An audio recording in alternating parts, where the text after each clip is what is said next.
Hello from Silicon Valley. My name is Robbie Kellman Baxter.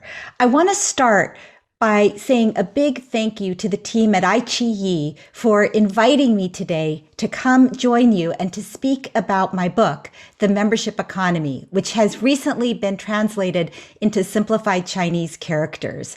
I'm going to tell you a little bit about the book, and I'm also going to share with you why I believe so strongly in the power of the membership economy, and why I believe a member mindset can be so helpful for you as you think about ways to build deeper, more lasting relationships with the people you serve. I first started developing these ideas about the membership economy about 20 years ago. I was working as a consultant with Netflix. What I loved about what they were doing was their focus on doing one thing really, really well for the people they served, and the fact that that got them recurring revenue in return. That one thing, which I've come to call a forever promise, was a huge quantity of professionally created video content delivered in the most efficient way possible with cost certainty. And that's really what justifies the loyalty and that recurring revenue relationship. And I started trying to put together what it was that Netflix was doing that was so different. And I thought, well, is it the subscriptions? No, because subscription's just a pricing decision. That's not a strategy. Is it the focus? Yes, I think it is. It's knowing who their audience is and knowing what it is that they're doing for that audience and understanding that journey. It's treating your customers like members and investing in the long-term relationship. And all of that gives you permission to charge subscription if you want. And I called that the membership economy, characterized by four big transformations: a move from ownership to access, from a one-time payment to many recurring smaller payments, from anonymous to known to a relationship, and a movement to incorporate communication and community into the value proposition. So not just the organization yelling through their loudspeaker and hoping that customers and prospects listened, but an actual back and forth between the company and the customers, and more importantly, among the customers themselves. It's about content and commerce and community. And I started seeing all different kinds of organizations applying these principles. But at the same time, I saw that a lot of businesses didn't understand the power of this model, or they rested too heavily on the power of the subscription pricing and didn't see how it fit into a bigger model. And that's really what motivated me to write my book, The Membership Economy. The membership economy is really focused on why this transformation is so powerful, how it can be used by any organization, big or small, public or private, nonprofit, for-profit, closely held business, or publicly traded business. Any business that depends on having a relationship with the customer, where the customer has alternatives, can move to memberships.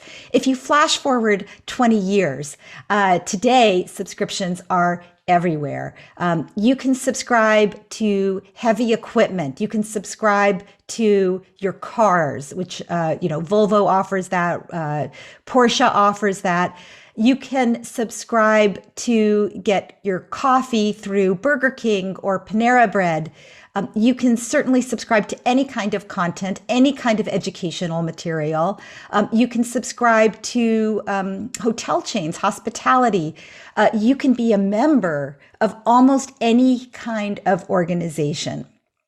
And the bigger challenge now, and what I'm hearing from organizations, is how do we do it? How do we get started? How do we scale once we found something that works? And how do we keep that offering relevant and fresh and keep it from getting stale? And, I think one really interesting example of someone who's doing this really well is our host, iQIYI. They focus on providing a great experience to their VIP members. And I just want to do a little compare and contrast with, what I saw at Netflix and what I see with iQIYI. At first glance, they're both streaming content companies. That's kind of core to what they do. But with Netflix, it is the content that is the value primarily. With iQIYI, that content, especially early in their after their founding, a lot of that content was available for free via piracy, and so they had to really provide a free product.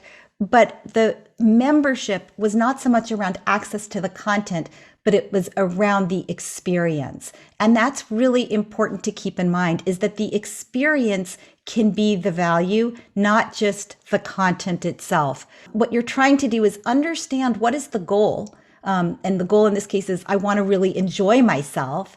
Maybe I want to have some prestige in getting access earlier. Maybe it's about the quality. I want to enjoy myself by having HD or having a more intuitive and easy to use interface, a better app.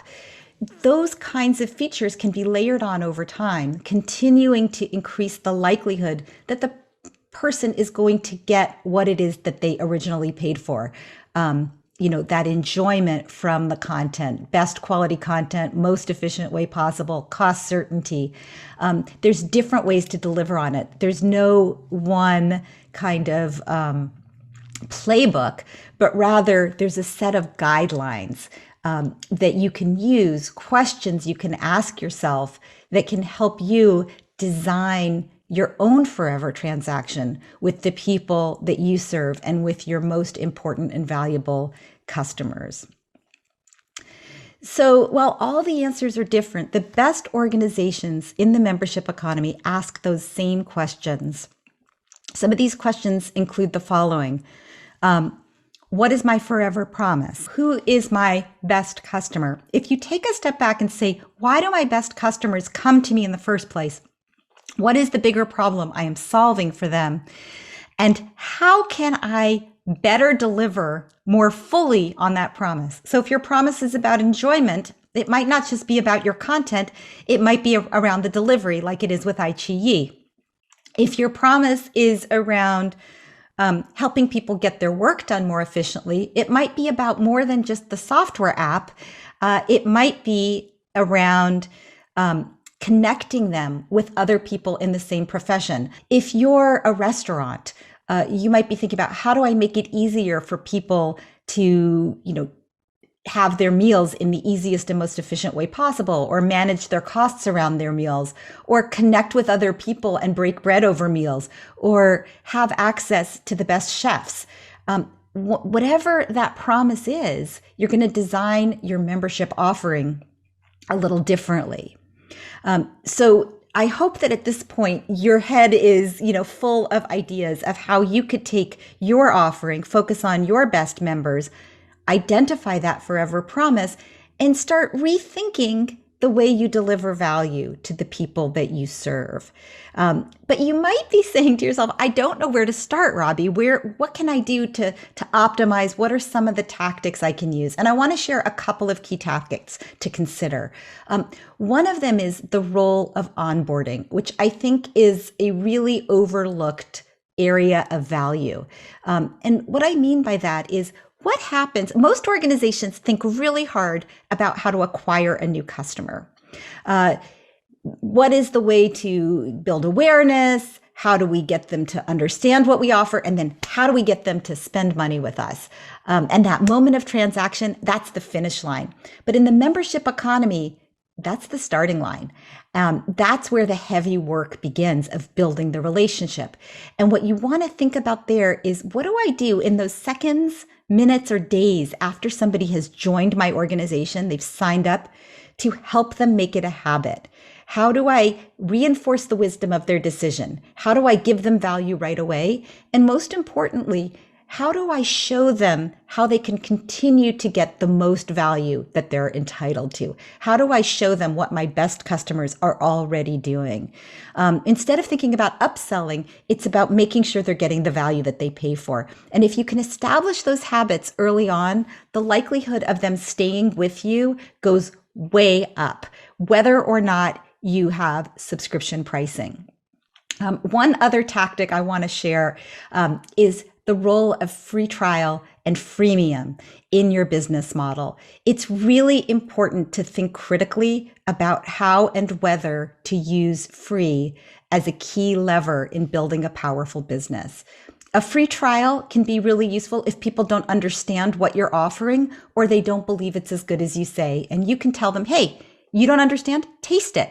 Now you know how good it is. Now you know what it tastes like. But you want that taste to be very small because all you're trying to do is help them understand. On the other hand, if free trial is a taste of the most delicious thing you have, freemium is enough to fill them up forever. Freemium is about an ongoing benefit that is not as good as your VIP or your premium benefits. But a freemium alternative makes sense under three circumstances. One, when you're trying to establish new habits. You want them to see that they're actually using your product on a regular basis and it is part of their new normal because they keep bumping up against a paywall and they say, oh, I'm actually going to use this. I should start paying. That's one reason. Second reason is if there's a viral component. The people who aren't paying are actually reaching out and attracting people who will pay. And the third reason to use freemium is if there's a network effect. That is, each new person that comes in for free creates value for the people who are paying. So this is something that happens, let's say, with LinkedIn, the community for professionals. Most people don't pay to be members of LinkedIn, but if all of us weren't there, the people who do pay, which is the salespeople, the recruiters, the job seekers, they wouldn't pay if the rest of us weren't there. So those are a couple of reasons to use freemium. And hopefully these two examples of, thinking about your onboarding process and thinking about the role of free will get the juices flowing in thinking about how you can bring your business more into this new membership economy. If there's one thing I leave you with, though, it's this.